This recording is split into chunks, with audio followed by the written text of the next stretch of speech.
Good day everyone with you brothers and sisters in Christ. Today is Sunday, February 4, 2024, 5th week in Ordinary Time. Welcome sa aking video. I am Myrna de la Mariana OCDS Philippines. Would like to share the gospel for today. And please don't forget to subscribe, like, and share sa aking video. Let us pray first to the Holy Spirit. In the name of the Father, and of the Son, and of the Holy Spirit. Amen.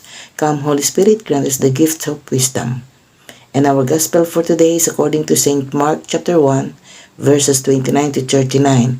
Ang pagpapagaling sa maraming tao at ang pangangaral ni Jesus sa Galilea. Ating alamin mga kapatid, ang mabuting balita ng Panginoon ayon kay San Marcos.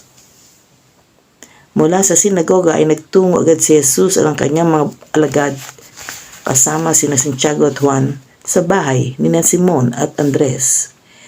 Noon ay nakahiga dahil nilalagnat ang biyanan ni Simon at ito'y agad nilang sinabi kay Jesus. Kaya't nilapitan ni Jesus ang babae, hinawakan ito sa kamay at ibinangon. Noon di gumaling ito at naghanda ng pagkain para sa kanila.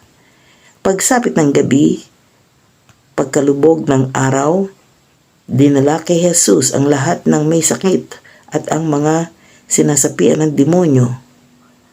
Halos lahat ng mga taga-roon ay nagkatipon sa harap ng bahay. Pinagaling ni Jesus ang maraming may sakit, anuman ang kanilang karamdaman. Pinalayas din niya ang mga demonyo at hindi niya hinayaang magsalita ang mga ito sapagkat alam nila kung sino siya. Madaling araw pa'y bumangon na si Jesus at nagpunta sa isang lugar na walang tao at doon ay nanalangin siya. Hinanap siya ni Simon at ng mga kasama nito at nang matagpuan siya ay sinabi nila, "Hinahanap po kayo ng mga tao." Ngunit sinabi niya sa kanila, "Kailangan pumunta rin tayo sa mga karatig bayan upang makapangaral ako roon. Ito ang dahilan ng pagparito ko." Nilibot nga ni Jesus ang buong Galilea. Nangaral siya sa kanilang mga sinagoga at nagpalayas ng mga demonyo.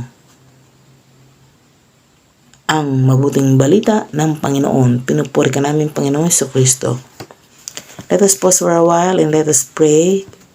Father, watch over your family and keep us safe in your care, for all our hope is in you. Grant this through our Lord Jesus Christ, your Son, who lives and reigns with you and the Holy Spirit, one God forever and ever. Amen. God bless us all in the name of the Father, and of the Son, and of the Holy Spirit. Amen.